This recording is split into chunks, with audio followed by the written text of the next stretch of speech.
Mengejutkan langkah hukum pihak korban intoleransi beragama di Cidahu, Sukabumi, Jawa Barat. Di tengah gesitnya, pihak Polda Jawa Barat menetapkan para tersangka atas pelaku aksi intoleransi beragama di Cidahu, Sukabumi. Para korban terus memperjuangkan keadilan di muka hukum. Hari ini pihak korban intoleransi beragama Cidahu, Sukabumi ini mendatangi 3 lembaga untuk membuat pengaduan. Ketiga lembaga tersebut adalah Bareskrim Polri dan Divisi Propam Mabes Polri serta Komisi Nasional Hak Asasi Manusia atau Komnas HAM. Lantas, siapa saja yang diadukan para korban intoleransi beragama Cidahu, Sukabumi ke 3 lembaga tersebut? Pelanggaran apa gerangan yang mereka lakukan sehingga para korban perlu mengadukan mereka ke 3 lembaga yang terkait tersebut? Pemirsa, bersama Intens Investigasi, kami hadirkan kabar terkini, terpercaya, dan teraktual. Tetapi sebelumnya, jangan lupa untuk like, subscribe, dan juga share channel YouTube ini.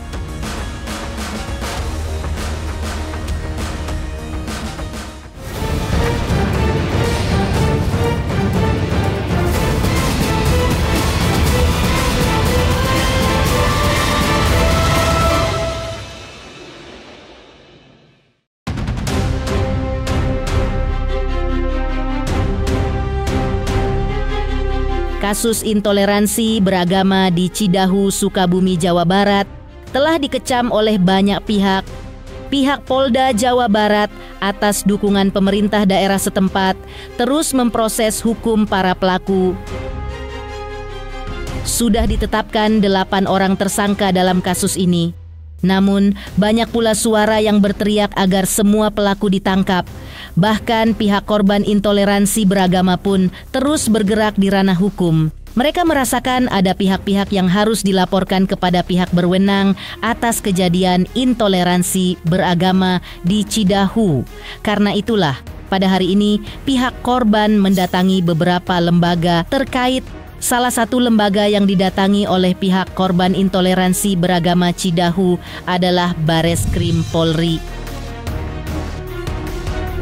Lantas, siapakah yang dilaporkan oleh korban intoleransi beragama ke Divisi Propam Mabes Polri hari ini?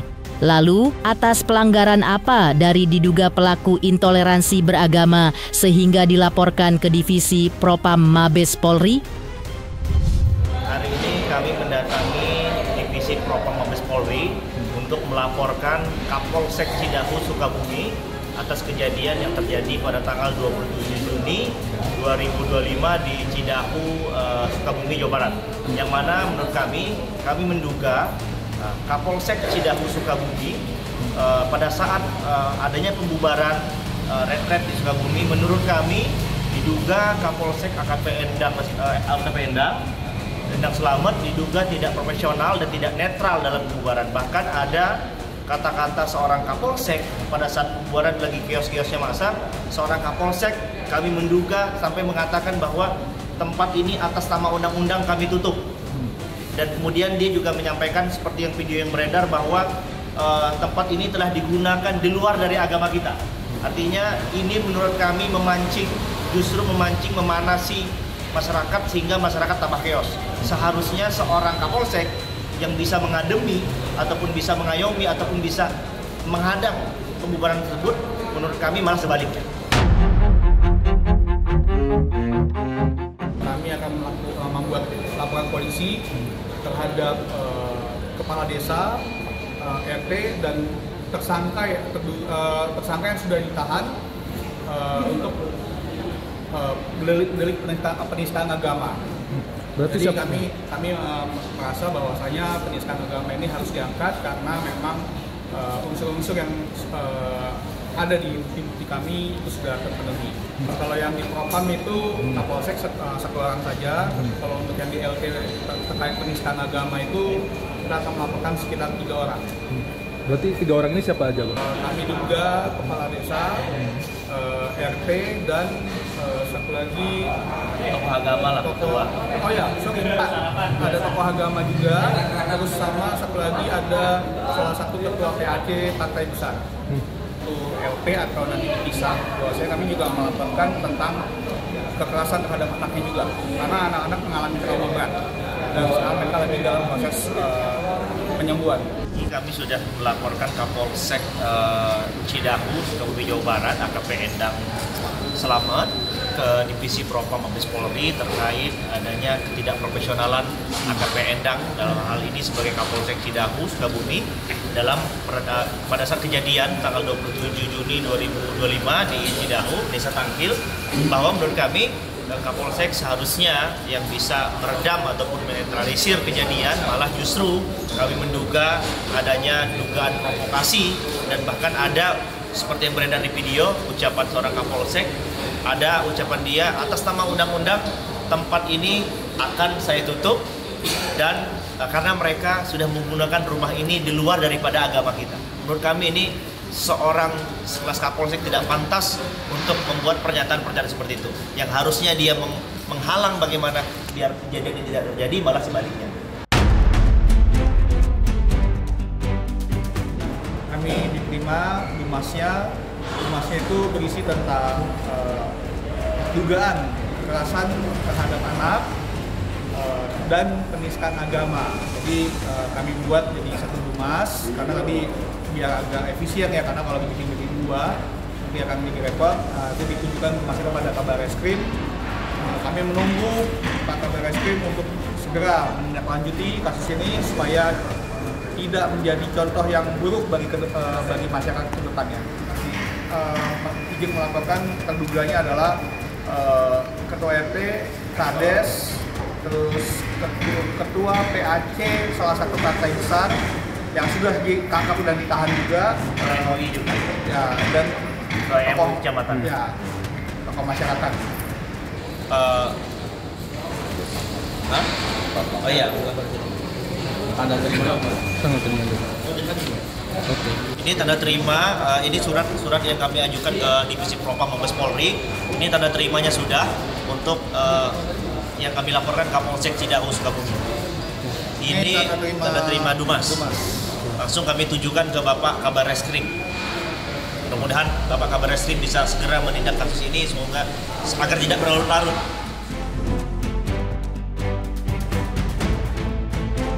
Rumah dialihfungsikan menjadi gereja bukan, tapi hanya sebatas mengadakan retret bimbingan mental yang kebetulan pesertanya anak-anak remaja Kristiani.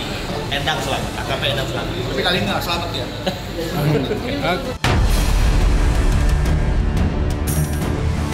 Para korban aksi tak beradab berupa intoleransi beragama di Cidahu, Sukabumi, Jawa Barat terus memperjuangkan keadilan, tak cukup mendatangi Bareskrim Polri dan Divisi Propam Mabes Polri.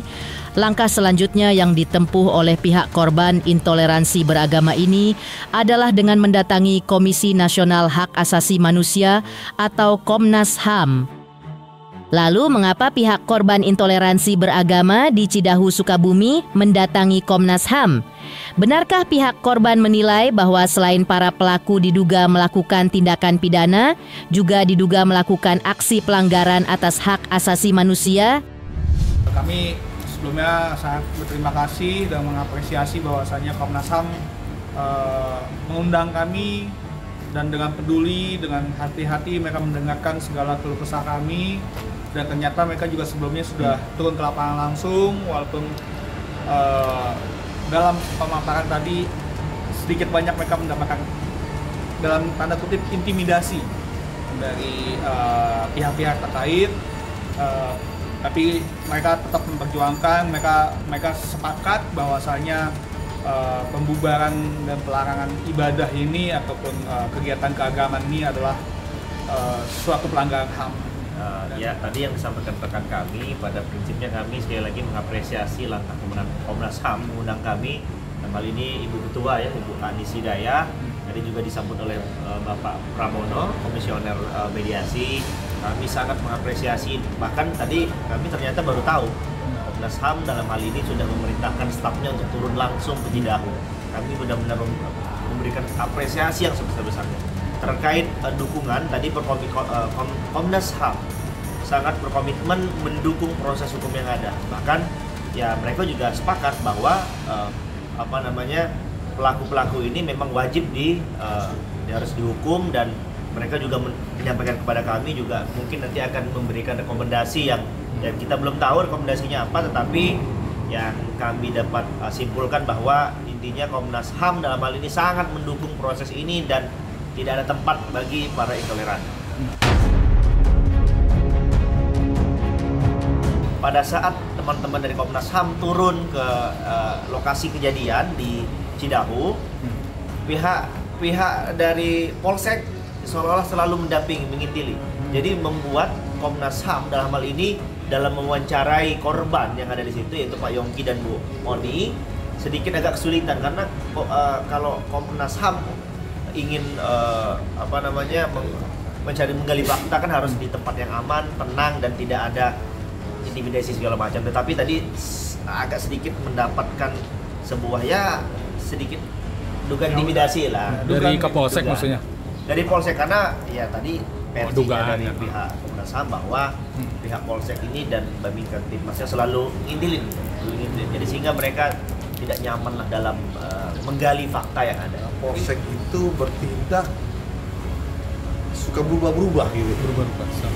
Jadi banyak hal yang menurut saya ya, apa yang disampaikan dengan apa yang dikatakan itu betul-betul beda gitu, bertolak belakang gitu ya. Seperti contoh, saya akan mukakan tidak pernah ada di media lah sampai saat ini gitu loh. Kalau pada hari H kejadian itu, sebelum saya sampai mengatakan anak-anak itu ke orang tua, saya sudah dihubungi gitu loh, dan mengatakan akan mengganti rugi sebelum terjadi apa-apa. Dan bahkan dia mengirim WA memberitakan kepada salah satu Babin Kamtipmas atau Limas, dan dia WA ke saya, Pak, tolong semua kerusakannya, mobil-mobil dibawa, mau di Jakarta ataupun di Sukabumi, kami akan bereskan. Saya nggak mengerti maksudnya apa, tapi dibalik itu kalau selalu bercerita dengan kata-kata yang ya saya nggak bisa menahan orang mau bercerita kan, jadi silakan aja dia berucap.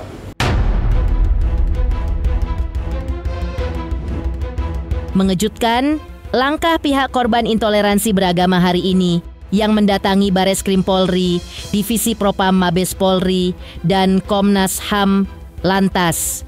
Seperti apa pula pernyataan advokat senior Hotman Paris Hutapea dan Irjen Pol Riki Sitohang yang mengecam pelaku aksi intoleransi beragama dan meminta aparat terkait untuk menindak tegas?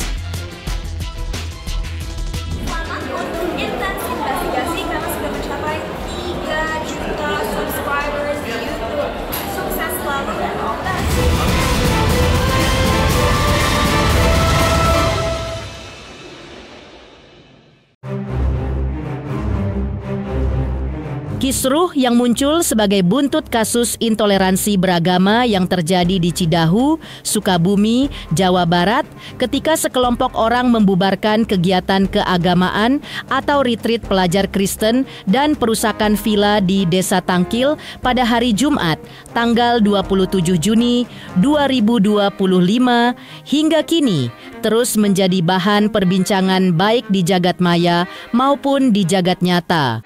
Hotman Paris Hutapea meminta kepada pelaku intoleransi untuk ditindak tegas secara hukum oleh aparat penegak hukum. Kan sudah jelas di negara ini toleransi umat beragama adalah salah satu yang harus ditegakkan.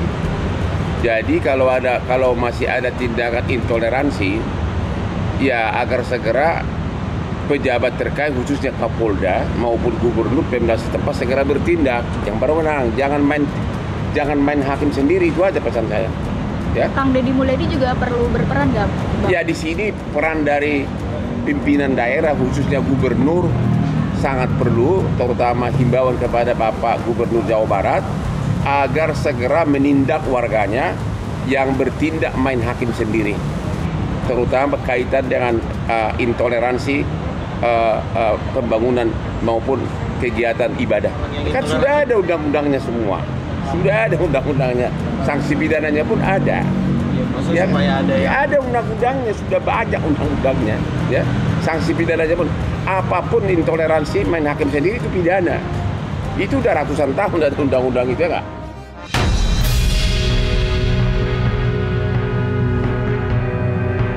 Hotman Paris Hutapea juga meminta kepada Menteri HAM Natalius Pigai untuk menolak usulan dari staf khususnya, yaitu Thomas S. Suwarta, yang berencana mengajukan penangguhan penahanan kepada 7 tersangka pelaku intoleransi di Cidahu, Sukabumi, Jawa Barat.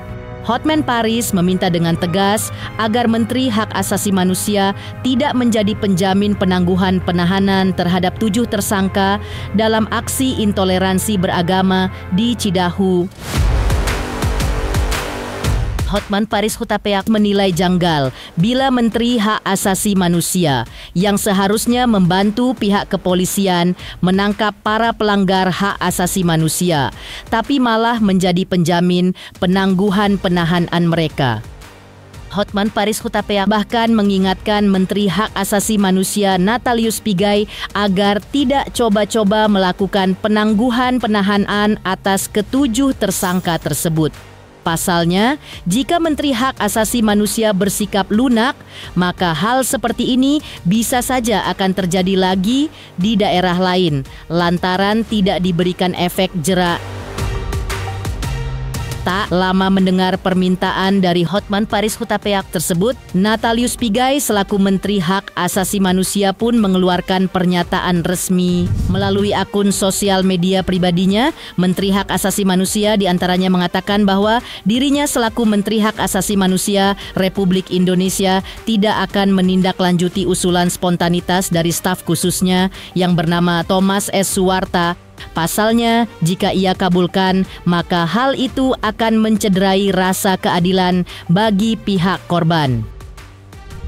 Kalau Bapak Menteri HAM, jangan sampai ada penangguhan terhadap 7 tersangka pengerusakan apa itu gereja itu apa?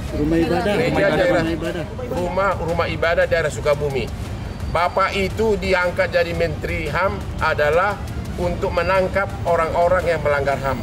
Jangan Bapak coba-coba untuk menangguhkan penahanan, ya. Karena ini bisa terjadi kepada semua agama, bukan hanya agama Kristen, ya.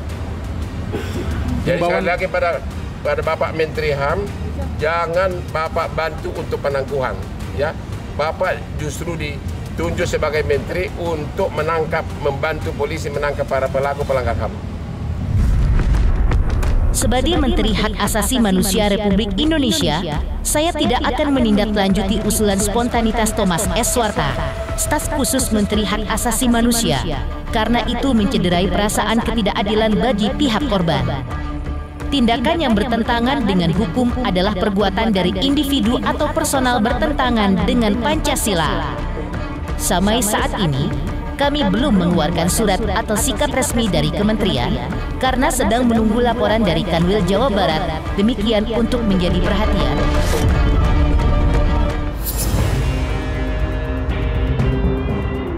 Langkah staf khusus Kementerian Hak Asasi Manusia Thomas S. Suwarta juga dikecam oleh Irjen Pol Ricky Sitohang. Irjen Pol Ricky Sitohang mempertanyakan langkah staf khusus Menteri HAM tersebut. Atas dasar apa staf khusus melakukan itu? Apakah atas nama pribadi atau atas nama lembaga, yaitu Kementerian HAM?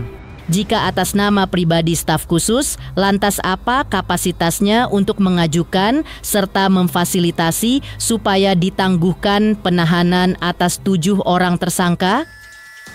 Karena menurut Irjen Pol Ricky, persyaratan-persyaratan penangguhan penahanan itu adalah hak subjektif daripada penyidik dengan mempertimbangkan aspek seperti tidak melarikan diri, mengulangi perbuatannya, dan menghilangkan barang bukti. Selain itu, menurutnya untuk dilakukan penangguhan penahanan harus difilter. Serta yang berhak mengusulkan penangguhan penahanan adalah keluarganya atau kuasa hukumnya. Karena itu, Irjen Pol Ricky Sitohang mempertanyakan kapasitas dari staf khusus Kementerian HAM. Menurutnya, langkah seperti itu adalah langkah-langkah blunder yang justru mencederai rasa keadilan masyarakat, khususnya para korban. Orang lagi retreat, bukan rumah ibadah. Orang retreat itu adalah penggemblengan iman dan mental seseorang di tempat yang sepi, untuk menyatukan diri, membersihkan diri, dan bersekutu pada Yang Maha Kuasa. Itu satu dulu. Kemudian dalam perjalanannya ini terjadilah pengerudukan oleh oknum-oknum tertentu dari warga Cidahu. Saya nggak mau bilang generalisir ya. Oknum-oknum ini yang dikatakan orang seolah-olah itu intoleransi. Tapi ulah oknum ini membawa dampak pada warga setempat yang belum tentu senafas dengan mereka. Ini saya luruskan dulu masalahnya ya. Jadi supaya jangan generalisir, kasihan warganya nanti yang tidak ikut serta, dia ikut jadi terbawa-bawa dengan ulah oknum ini. Yang kedua, yang ketiga, kemudian dalam perjalanannya ketujuh tersangka ini, walaupun ada beberapa tersangka ataupun yang diduga ikut melakukan pengerusakan itu lebih dari itu, tapi yang mendapatkan perhatian berdasarkan bukti permulaan yang cukup, yang melakukan action di lokasi ada 7, sekarang sudah ditahan oleh pihak kepolisian. Tentunya dari Pak Kapolres sudah ngomong bahwa kami akan melakukan ini secara profesional, proporsional, dan berkeadilan. Memang tupoksinya harus seperti itu. Jadi berkeadilan, tegaknya hukum. Itu artinya seperti itu, jangan dikonotasikan yang lain. Yang keempat, dalam perjalanannya ada seseorang yang bernama Thomas Warta. Ya. Kebetulan dia sebagai staf khusus daripada Kemenhan.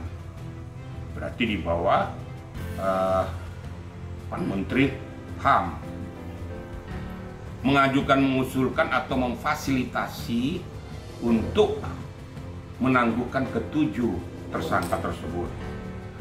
Nah, pertanyaannya, atas dasar apa dia mengajukan diri sebagai penjamin? Apakah atas nama pribadi atau atas nama lembaga, yaitu Kementerian HAM? Kalau atas nama pribadi, apa kapasitasnya untuk mengajukan, memfasilitasi supaya ditangguhkan penahanannya? Tentu tanda kutip, kok hebat banget kau mau memfasilitasi. Walaupun dalam petik, di dalam in mind saya mengatakan kau mau membawakan atas nama Kementerian HAM. Perlu saya garis bawahi kepada seluruh media dan rekan-rekan serta masyarakat bahwa persyaratan penangguhan penahanan itu ada. Karena penahanan itu adalah hak subjektif daripada penyidik, JPU atau pengadilan. Tujuannya adalah apa? Satu, supaya tidak melarikan diri. Dua, mengulangi perbuatan. Yang ketiga, menghilangkan barang bukti. Sekarang kita berbicara tentang seseorang ini yang bernama Thomas Warta. Kapasitasnya apa? Sedangkan yang menangguhkan penahanan saja pun itu harus difilter. Ya. Yang berhak mengajukan penangguhan penahanan adalah dari pihak keluarganya atau kuasa hukumnya, tapi atas nama keluarga di dalam surat pernyataan. Karena seketika dia melakukan itu, nanti tumbalnya dia gantinya. Pengacara berani menangguhkan penahanan, orangnya kabur melarikan diri, dia masuk tuh si pengacaranya tuh. Jadi nggak main-main. Saya yakin pengacara yang betul profesional, dia berani mengajukan penangguhan penahanan bersama dengan keluarga dan ada surat pernyataan dari pihak keluarga. Karena seorang pengacara juga kan paham dan taat hukum. Itu yang etika prosedurnya. Nah, ini kapasitasnya apa? Nah, kalau yang bersangkutan melarikan diri, terus kamu ngomong apa? Bisa jamin nggak dia bisa di rumah? Kan nggak bisa dijamin. Ini langkah-langkah blunder. Mohon maaf nih atas nama seorang yang bernama Thomas Warta ini melakukan tindakan blunder, justru mengkangkangi hak keadilan masyarakat, khususnya kepada korban. Tadi sedang berproses. Kok sedang berproses, kok kamu jadi pahlawan kesiangan? Saya juga ini kebangetan. Jangan mentang-mentang kamu staf khusus HAM, terus kamu suka-sukamu aja bisa menjamin dari mana? Dari Hong Kong? Gak ada. Setiap warga negara mempunyai hak yang sama di atas hukum. Bukan gara-gara kamu pejabat, nggak ada. Ya. Dalam perjalanannya, ternyata dari Menteri HAM mengatakan bahwa tidak menyetujui. Nah, tidak menyetujui ya, bukan tidak mau melakukan tuh, tidak mau melakukan tidak akan, belum tentu diluluskan. Walaupun menteri sekalipun minta penangguhan penahanan, belum tentu diluluskan penyidik. Karena tidak ada relevansinya dengan keluarga atau kuasa hukumnya. Yang lebih hebat, kuasa hukum malah pengacara yang bisa minta penangguhan penahanan bersama-sama dengan keluarganya. Tapi di luar daripada itu nggak punya kapasitas. Nah sekarang Menteri HAM mengatakan tidak menyetujui permintaan ataupun usulan daripada staf khususnya. Yang perlu dipersoalkan sekarang, bagaimana hubungan koordinasi staf khususnya dengan Menteri HAM? Masa ada dalam suatu lembaga itu bisa tumpang tindih kewenangan, terus kapasitasnya tanpa sepersetujuan daripada Menteri HAM mengambil langkah-langkah blunder, akhirnya orang berpendapat bahwa ini atas nama Kementerian HAM. Ternyata sama dengan mencoreng juga nama, harkat, martabat, harga diri daripada seorang Menteri HAM. Ini jangan dibiarkan. Oh, mata masyarakat sudah melihat nih semua. Ambil langkah tindakan. Kok berani kamu melangkahi kebijakan yang saya lakukan di kementerian ini? Alasan mohon maaf atas nama pribadi nggak bisa, atas nama pribadi lebih blunder lagi. Nah, ini kita mintakan kepada Menteri HAM lakukan tindakan itu, berikan tindakan nyata kepada masyarakat bahwa HAM bukan berkedudukan untuk meloloskan orang daripada penangguhan penahanan. Nggak ada kapasitasnya, nggak ada. Tapi orang-orang yang terlindas oleh hak asasi manusia itu yang dilindungi. Tapi untuk meminta penangguhan penahanan, apalagi itu adalah pelaku. Kan terbalik-balik nih. Kok pelaku diminta penangguhan penahanan, harusnya korban dong yang dilindungi HAM-nya.